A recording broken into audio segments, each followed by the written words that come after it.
I'm saying is, you cannot say that because you were not the investigator. You've said so earlier when you were being asked, and you said you did not even stand in prior to the return of Colonel Jacob, correct? Ngokuya kwakho ushilo athi awuzange uvumele ukuthi uwozoba ibamba lakhe azabuye uKenneth Jacob. Yeah. Yes. So what I'm saying is, the explanation you give about by when the investigator ought to have taken the exhibits for analysis, you have no control over that. So what you are telling us and what you say makes or does not make sense, does not respond to my question. Because you had no control over the timing, the investigator's timing. You had no control over that. So the explanation you give simply does not make sense. Do you understand my question now? Uyezwa ke ndoda. Ngezwa. Now please respond and give me a response that makes sense. Impendulo yakho ithini ke lapho?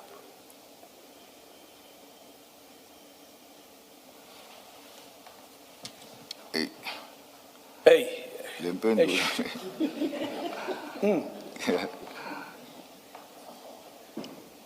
Ngiyamuzwa uCommissioner Bandlanga kusho ukuthi khona la engilahleka khona Mbijana. No, you said you understand my question. Yabona ndoda uthi wena ngakho ndahle kodwa uthi uyakuzwa uthi wena hayi ngikubuziwe ukuthi uyezwa kahle wathi yebo. Yeah, ngishilo. Yes, I did say so. Ngishilo. Now why Khona do la you- engilahleka khona ngoba ngithi ngiyaphendula athi uCommissioner angiphenduli ngale. I think I miss a point somewhere because when I endeavor to answer, but the commissioner says no. It's not the answer. If you understand the question, you should be able to give an answer, whatever the answer may be, but I will leave it there. Asizoyeka ngoba ngowakho umlomo uthe kusho wena uzange uthi ayengizwanga kahle uthe ngezwa kahle. Manje uthi lekuphendula kodwa uthi asiyeke leyo into. Warrant Officer, just one thing from me. I believe that entry you made on the 24th of June is false. You were not booking out the exhibits for investigation. Uyavuma ukuthi uyakubona kwakhe lento wayibhala la kuyiyo. Ukhuphuza ama ukuthi la owabhala lapha ukuthi usikhiphile akusinjalo. Yabhalwe mina le entry ayingekho futhi false. No, it was not. I'm the one who entered that entry. And let me explain why I say it is false and misleading. Because a day earlier, on the 23rd, and we see that in your diary, your last entry in the diary on page 802, you had already taken samples for investigation. You say samples were taken out of the bags, they were put in exhibit bags, and they were sealed, and they were going to be taken to FSL. So that's the investigation. So that happened the day before. What you were doing on the 24th had nothing to do with exhibits being sent to the laboratory for investigation. Because the day before, you had already done that. So when you were making an entry on the 24th to say you are taking out all the exhibits for investigation, that was false and misleading. Because that was not the purpose of that entry. It had nothing to do with exhibits being made available for the investigating officer to take them to the lab. Because that you had done the day before. Ngokufinqiwe ke ndoda ukuthi hayi khona. Uyasidukisa. Lana hayi khona manga. Akusile iqiniso ngoba vele ngelanga ngaphambi kwe24. Ukembosa ukuthathile lama sample. Amabheka khona wawasila wawavala wawahambisa. Lento ayibhala ngomhla ka24 into eyenzekele ngayizolo. Kwe24 akusasile iqiniso ukuthi bowusayenza lokho. Ang understand ukuthi ngiyenziwa yini ukuthi ngenza false entry. I don't understand why would I put a false entry. Lento engayibhala lapha ya iyona. What appears there is the fact. Injengoba ngisho njengoba ngibhalile futhi It angizange ngihamba is manga. the way it is. the way I've stated it. It's not a lie. So I guess the entries and your diary will speak for themselves, and I will leave it there. Sizokuyeka lapha kodwa lokho kubhalile ne-diary yakho hayi kuzoyixoxa indaba. Siyeka lapho. Just still on this topic, that you were holding the inquiry file for Colonel Jacob, and everything that you did, we know from your statement he gave you instructions on the 23rd. You tell us that's what you say in your statement. He gave you instructions to go and put this stuff in exhibit bags, to enter them in the SAP 13, to go and take samples. So you didn't do anything independently. You were acting because you were holding for him. You were acting with everything that you did relating to these. Is that correct? Kuyiqiniso ukuthi hayi ukuthi wawuzenzela wena ukuthi kusuka kuwe. Wawulandela lokho otshelwe khona. Yeah. Yeah. Yes. Okay. So it must be then that when you make the entry in the Port Shepstone SAP 13, where you take out from their SAP 13, where you take out these exhibits, that's not your own independent initiative, because this is not your file. This is not your inquiry file. It must be that you were acting on Colonel Jacob's instruction to sign them out. Konke lokho esikhulunywa nokukhipha lapho kuthatha lamazwi hayi ukuthi wena bowuzimela uthi hayi sengicabanga ukwenza kanje ngicabanga ukwenza kanje ya bowulandela ngokuya kwakho into otshelwe yona. Akunjalo. No, it is not so. Okay, explain how it is you make that decision independently Ufike kanjani in a file. Sorry. I-exhibit clerk eyayikhona ngaleso sikhathi. The exhibit clerk who was present at that moment, Iyona eyasho ukuthi since siwagcina lapha e-DPCI offices asiwabhuke out. he's the one who suggested that since we keep them in Siwagcina lapha e-DPCI offices ama-exhibit Yeah. asiwabhuke out. since we keep them in that DPSI, DPCI, then he said we must book them. book them out. Yes. Book them out, actually. So why, if that is so, and this is something we are hearing for the first time, Siqala ukuzwa-ke lokho. if that is so, why was your entry not that they booked out for storage at DPCI? Why did you say that instead of this false recorder that you're taking them out for investigation? Awukushongo ngani-ke lokho ngoba siyaqala ukuzwa lokho manje. Ungani ungazange ukusho ekuqaleni. Kusho ukuthi one ngizothi iphutha, two ukuthi sijwayele ukuthi masibhuka out ama-exhibit ube nezizathu sokusho sokuthi uwabhuka out for investigation or uwabhuka out for analysis. I would say, firstly, it was a mistake from my part. Kwesibili ukuthi, Uwabhuka out for analysis. the second one, that we booked them out for analysis. Hayi ngoba uwabhuka out for analysis ngalelo langa. That does not mean you booked them for analysis, meaning on that specific day, they're going to be analyzed. No, that's not a good enough answer. We know you're not booking them out for investigation. We know that, fact. So it's a lie that is recorded here that you are taking them out for investigation, but also as a matter of fact, it's a lie. That's not why you booked them out. They were not to be investigated. According to you, they were being booked out because, out of their book, you're taking them out of the SAP 13 because the clerk said to you, well, you are keeping them somewhere. Take them out of my book. So they are out of their book. They're not there.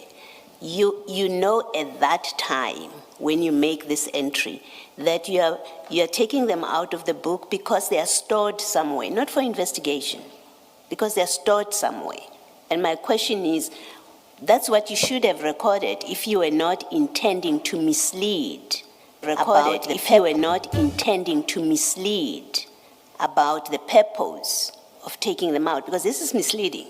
This says we took them out for investigation. We know for a fact that's not true. So you are misleading here. And you don't have a good reason why you chose to mislead in this way and say they are out for investigation on your own version, that they were taken out because they were being stored somewhere else. And the diary should have said, for storage because they are stored at the PCI. But as matters happen, there's absolutely no record of what you did with them after you booked them out. SAPS has no record of that. Uyezwa ke ndoda ngokufinqiwe ukuthi ngempela bosidida umqondo ukuthi lezi zinto ziyathathwa zisayoyenza ucwaningo zicheck ku-investigate. Uwazi kamhlophe ukuthi ziyathathwa zisayobekwa kwenye indawo. Udida umqondo nje uthanda ukuthi abantu baxakekise kungazwakali kahle ngoba ngempela le gama mislead uyalazi ndoda ke singithi lithatha lokushonisele kanti wena ubhekele ngamabomu uwazi ukuthi akwenzeki ngalendlela akubhalwanga ndawo ukuthi sithatha ziyobeka ulathi umqondo ukuthi ziyahanja zisayo ku-investigate. Ngiyamuzwa uCommissioner uthi i-entry is misleading. Ngangayibhalelani i-entry emisleadayo. Understand ukuthi why. Why bala? You wrote it. Utshela ngesakho sizwa kahle wayibhala. Angazi asekho isidingo sokuthi ngibhale There was no reason for me to put that. mina ngabhala ngendlela esijwayele ukubhala ngayo ukuthi uma ukhipha ama-exhibit awusho ukuthi uyakhipha uwayisa e-ofisini uyawakhipha uwayisa endaweni yokuthi uyawakhipha for investigation or uwakhiphe for analysis. No, it was per the way we normally do things. All right. Just take Thank them you. out and you just write for investigation, for whatever purposes. So we took them out. Thank you, Mrs. Thank you, Commissioners. Just very brief questions and clarities. We've gone through what happens on the 23rd and 24th, and I don't think we need to belabor those occurrences. What seems to have been the case is that Colonel Jacob was hands-on even when he was out of duty. Did you keep updating him, or did he call you about what needs to happen, or you were consulting him to say, I don't know, what must we do next? Uyabona siyabona mhla ka-23 24 izinto ezenzeka kodwa ke into ebonakala la uJacob bekazi kahle ngomhlophe ukuthi kwenzakalani bombalansisa isikhathini esiningi ukuthi kanje kwenzakala lokhu nalokhu ayabazi kahle kuyakhomba isa ngokusobala ngabe kunjalo uJacob sakhuluma naye kabili mangikhumbula kahle. If I remember very well, I only spoke with him only twice. Engitshela indaba ukuthi engithuma ukuthi ngihambe ngiyo-unpacka ngisile ama-exhibits Instructing me to go and unpack the exhibits, nokuthi ngihambe ngiyothatha ama-samples. as well as that I should go and take the samples. Emva kwalokho angizange ngisakhuluma naye mayelana nomsebenzi. Thereafter, I never interacted with him regarding work. Okay. Then, just on the date of the 23rd, well, which carries from the 22nd, if you go to the file, I think it's file 2, 22 or 23 date, got pay file 2 lab. CJC 243, CJC 243, page 579 page of 579. that file. 579. This is a statement by Andres Bernardus van den Berg. Yalbon le Kamal Bizarre. Yeah, ngiyalibona. Yes, I can see the name. File 2, page 579. page 579, uye lo. Yebo, one. Yes.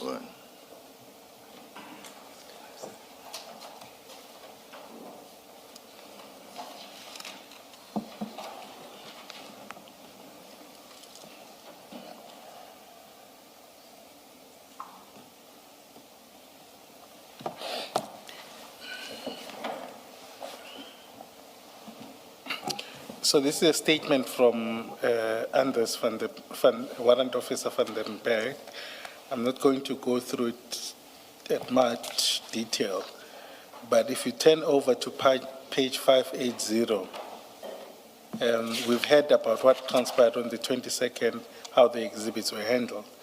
But then on page 580 at paragraph 4, he then details, and I don't need to, I just want to refer you to him assisting you about counting the exhibits. But what he says is that it seems that the scene was chaotic and no one was, everyone was just handling the exhibits. Would you agree with this, or there was some manner of controlling the counting?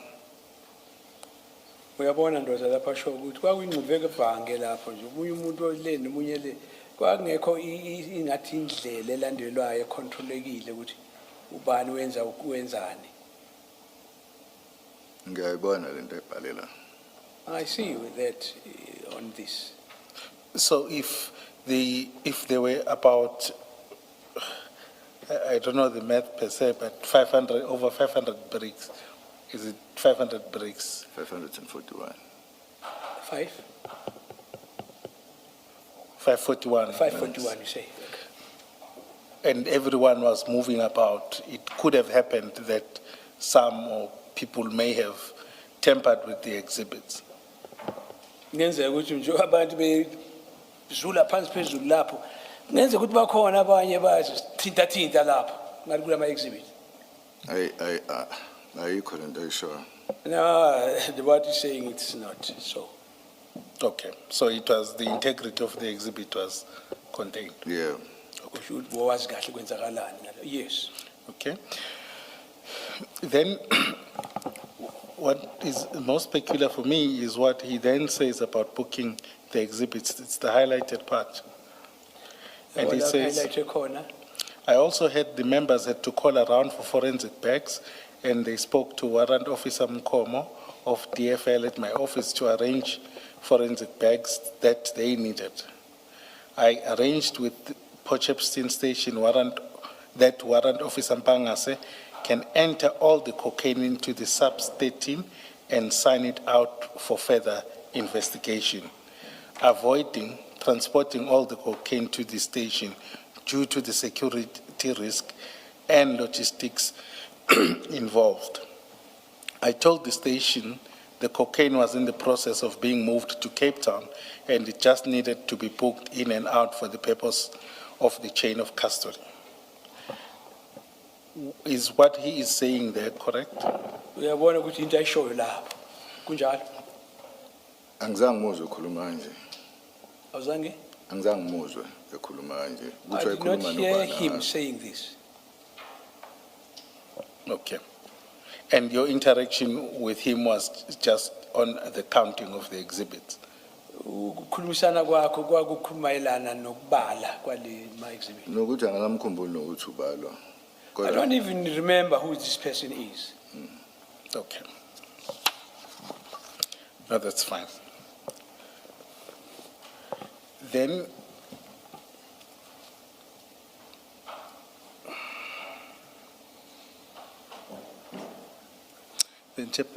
Commissioners, you can put that file aside. It may not, it will need it. Maybe because you're on this page in that paragraph, to just further point out something that Commissioner Kumalo pointed out to you in your diary, that you took the samples on the 23rd. The deponent in this affidavit at 580 says the same thing. He says, you took the samples on the 23rd, which is what you say also in your diary. Okay. Uyabona ukuthi kuyafana ngalo mhla 23 amasampuli wathu usho njalo ukuthi akhishwa la nala kushiwo njalo. Yeah. Yes. So it's not correct in your statement where you say that Colonel Jacobs on the next day, remember at paragraph 16 of your statement, you say on the following day, which is the 23rd, Colonel Jacob called you to go and get FSL bags. And then at paragraph 17, you say, again, I received a call on the next day. That next day cannot be the 24th, it's the 23rd. On your diary and Van der Berg's. Uyabona diary ni yakho kubhalwe njoba esho umcommissioner ukuthi ngeke kube kanjalo. Kungenzeka. All right. Thank you. Kungenzeka ukuthi, yeah. Yes, it is possible. Thank you. Thank you. And then on the days that follow, you said you only discussed with Colonel Jacob, I would presume it would be the 23rd and 24th. Now he comes back on the 29th. As the person handling the inquiry, what was your plan about investigating the matter? Were you simply just going to hold on to it and wait for Colonel Jacob? Manje ubheke ndoda kusuka la madate abalwayo 23 24 kuzofika nge29 iplan yakho kwakuyini ukuthi la malendo uzolokhu wagcinile kwenzakalani ngawo? Iplan yami mayelana nani? My plan concerning what? The exhibit and the inquiry. Mayelana nama exhibit ne inquiry. I-exhibit ngawanikeza ngahanda over yonke into ukhuluma amapha amazibiti kuqala. The exhibit I handed over to, but before I answer, which exhibit are you referring to? So you're in charge of this inquiry, right? Angithi who in charge manje kule inquiry? You've done the sampling. In fact, I'll go there. I'm asking, was it understood that you won't do anything? You didn't have any desire to do anything or investigate anyhow until Jacob comes back? Uya kwakho wangalangazeleli ukuthi khona ozokwenza noma uqhubeke ngophenyo azabuye. Yebo kunjalo. Jacobs, yes. Okay. And you know that the exhibits must be sampled within 7 days. Uwazi ukuthi ensukwini ezu7 funeke sezenziwe sanje si. Yebo kunjalo. Yes. Okay.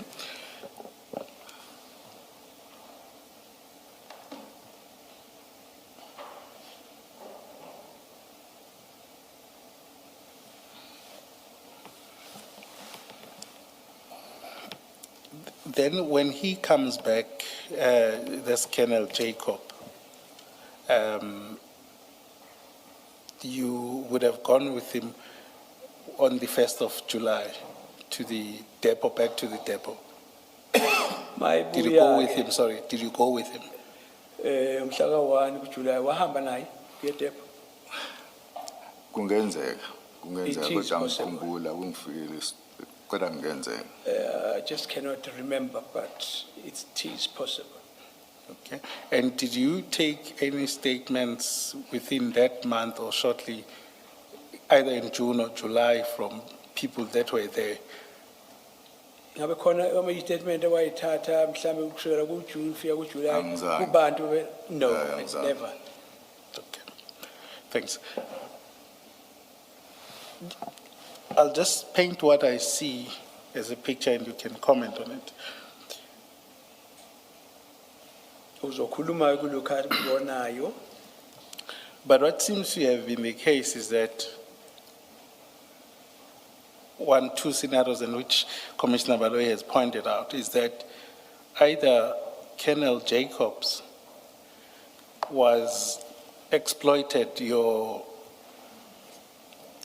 ignorance or ignorance for this operation in order to, and he was the one that was giving you instructions, but he remained the master mind around these exhibits. He wanted to be in control. That's why he didn't want anyone else who would have been more experienced. Uthi ngokucabanga ukuthi yena ubona ngathi uJacob lo wadlala ngawe kubona ukuthi hayi lo ulahlile akazi lutho engafuni ukuthola umuntu onolwazi olunzulu ngalomsebenzi wasethatha wena ebona ukuthi hayi kuwe kuyehlela. Angeke ngisho ukuthi for sure. Ngekusho ukuthini? Ukuthi for sure kwakunjalo. I would never say that with any certainty if that was the case. Okay. Commissioners, I think, let me not take it further.